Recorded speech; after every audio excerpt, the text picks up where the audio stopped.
तो एक भाई साहब ने कहा है कि पढ़ाई तो पूरी हो गई, 1-2 साल भी हो गए, नौकरी मिलती नहीं, तो अब करें तो क्या करें?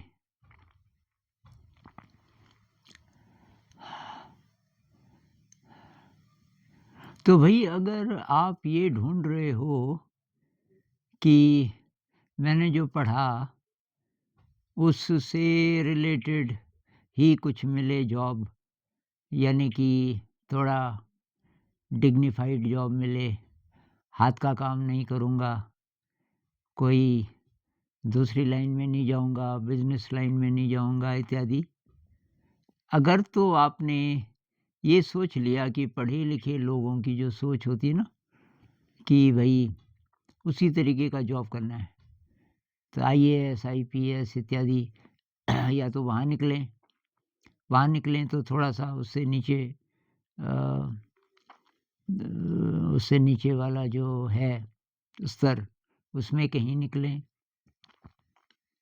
लेकिन अगर आप दूसरे दृष्टिकोण से सोचें कि मुझे जीने के लिए जो साधन चाहिए, वो क्या और भी ढंग से जुटाए जा सकते हैं।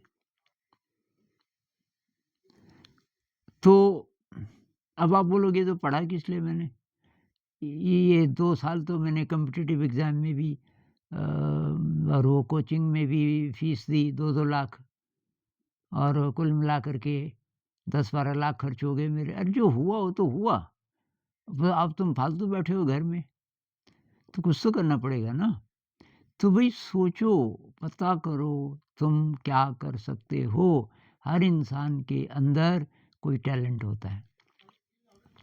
दूसरी बात, मेरे हिसाब से तो दुनिया के 95% से ज़्यादा जॉब्स ऐसे हैं जिनमें पढ़ाई की ज़रूरत ही नहीं है। अब आप बोलोगे कैसे? वो इतने कारखाने हैं, उन कारखानों में जो लोग काम करते हैं, केवल मैं लेबरर की बात नहीं कर रहा हूँ। उसके ऊँचे स्तर पे भी जो काम कर रहे हैं तो पढ़ाई कुछ और की थी, अब काम कुछ और कर रहे हैं। ऐसे आपको बहुत सारे लोग मिल जाएँगे कि डिग्री तो कोई और है, कर कुछ और रहे हैं। तो समझदारी इसमें है कि आप पता करो। एक जब मैं एमए कर रहा था, तो रात-रात भर पढ़ते थे बहुत बार। तो रात को तो चाय मिलती नहीं थी कैंटीन में, हॉस्टल में था मैं। तो हम क्या करते थे कि एक चोर रास्ता था दीवार फांद के और वो दीवार फांद के और हम रात के 1:30 बजे, 2 बजे और एक टी स्टॉल था, वहाँ चले जाते थे। तो वो इतनी कमाल की चाय बनाता था, उसने नई-नई खोली वो दुकान, 100 ग्राम दूध ही दूध डालता था और पानी बहुत कम और उसमें इलायची और कुछ और मसाला और वैसी चाय मतलब उस शहर में तो कहीं मिलती नहीं थी।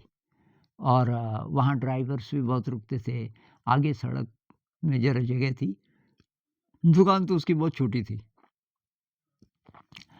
उसका जो बड़ा भाई है, अब इसने तो पढ़ाई की नहीं ज़्यादा, इंटर भी पता नहीं था कि नहीं था, 12th पर इसका जो बड़ा भाई है वो आईएएस की तैयारी कर रहा था। 2 बार फ़ेल हो गया। तीसरी बार फिर वो सोच रहा था कि मैं करूँ कि ना करूँ, तब तक छोटे भाई की दुकान बहुत बढ़िया चल रही थी। उसने कहा, "भैया आप तैयारी भी कर लो, लेकिन थोड़ा मेरी मदद भी कर लो।"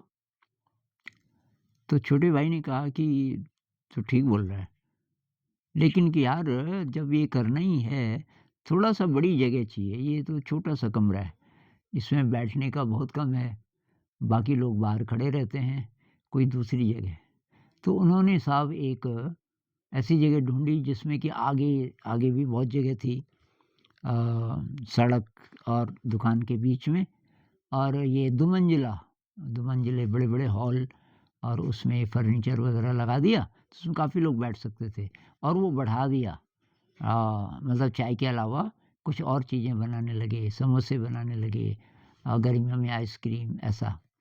और वो दुकान जो चली कमाल की, 6 महीने के अंदर-अंदर ये आईएएस वाले ने इरादा छोड़ दिया। इसने कहा यार इसमें आज़ादी है, ये अपना काम है और द बेकार है, मैं नहीं कर रहा हूँ आईएएस उसमें दिमाग खराब। तो ऐसे विकल्प मिल जाएँगे अगर आप ढूँढेंगे तो। अभी कुछ दिन पहले एक ने बोला उसने शायद कमेंट में पूछा था कि मेरा तो बिल्कुल दिल नहीं है कॉम्पिटिटिव एग्ज़ाम में, लेकिन ये ठेल रहे हैं मेरे को माता-पिता और अब मैं क्या करूँ? अब बहुत पैसे खर्च होंगे। पैसे तो हैं माता-पिता के पास पर वो फालतू जाएँगे, मैं पास होने वाला हूँ नहीं। तो मैंने कहा यार कुछ ऐसी चीज़ ढूँढ जो तू करना चाहता है और वो चला जा, बाद में पेरेंट्स समझ जाएँगे कि भई फालतू पैसा बच गया खर्च होने से। तो उसने कहा मेरे मामा जी की कपड़े की दुकान है और मेरा तो मामा जी तो कब से बोल रहे हैं कि बेटा तू इधर आ जा और फिर उसका कमेंट आया 1-2 महीने बाद कि बहुत बढ़िया चल रही है दुकान और मैं खुश हूँ यहाँ। पता नहीं कितने अच्छा मेरा एक दोस्त है बिल्कुल इलिटरेट, कहीं नहीं पढ़ा वो। हालाँकि वो बहुत बढ़िया इंग्लिश बोलता है और बहुत देशों में घूम के आ चुका है। कैसे?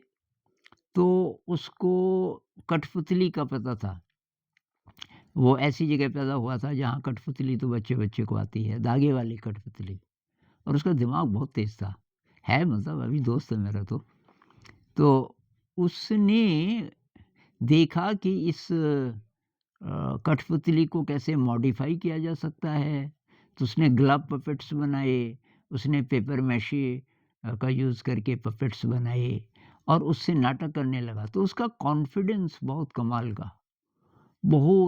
का कॉन्फिडेंस और उस कॉन्फिडेंस के बल पे तब लोग बुलाते थे जैसे बड़ी-बड़ी मीटिंग्स हो रही हैं, मोटिवेशनल स्पीचेस तो वो कठपुतली का नाटक करके बोलता था।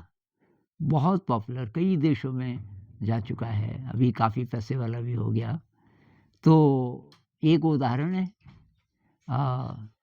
और इसी तरीके से बहुत सारे उदाहरण हैं, जिनमें से कुछ की मैं बात करूँगा अभी।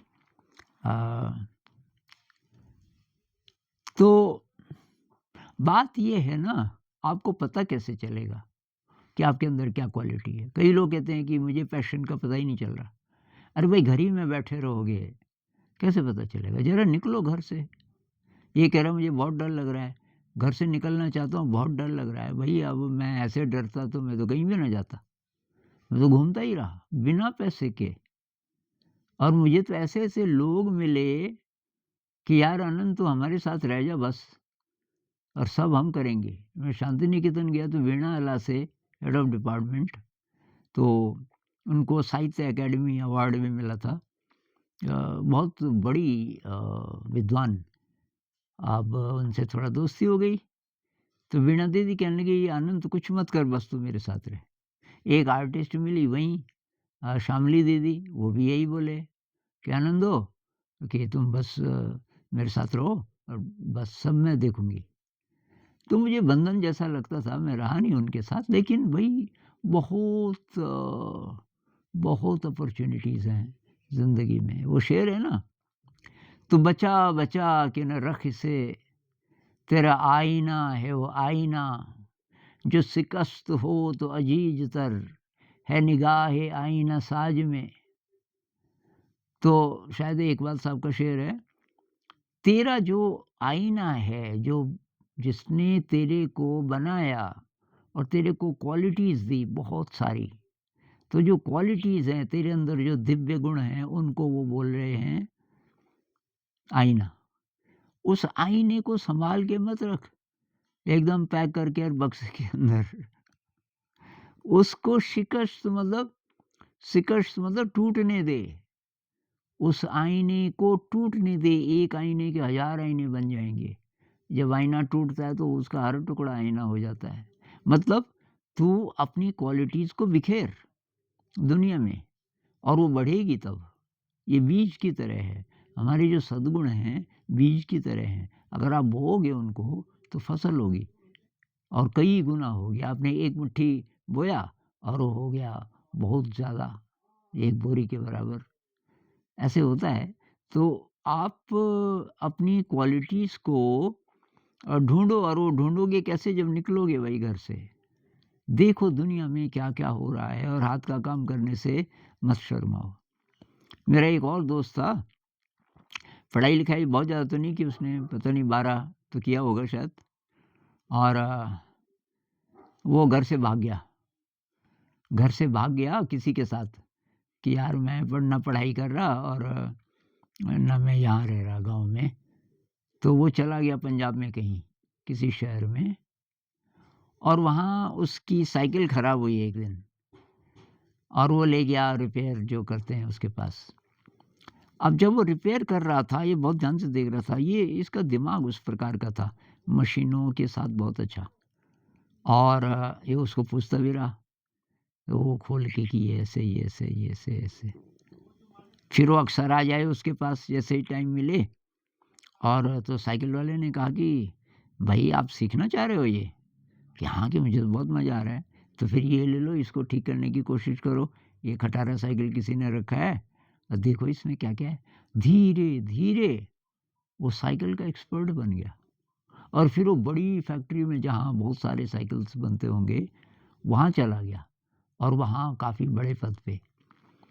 तो ऐसे अगर वो नहीं जाता, मतलब वो ध्यान से नहीं देखता कि ये कैसे साइकिल को खोल रहा है, क्या कर रहा है, तो उसको पता ही ना चलता कि मेरा ये भी टैलेंट है।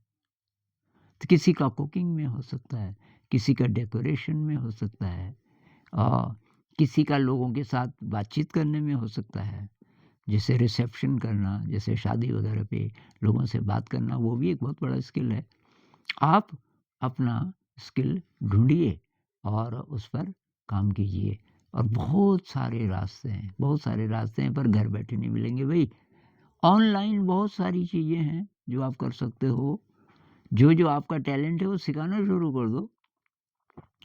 आजकल तो कहीं जाने की ज़रूरत नहीं। भई 8 बिलियन लोग हैं इस दुनिया में और उनमें से आपको इतने तो मिल ही जाएँगे जिनका इंटरेस्ट उस चीज़ में हो जो कि आप सिखाना चाह रहे हो। तो अब ट्राई करोगे तभी होगा ना।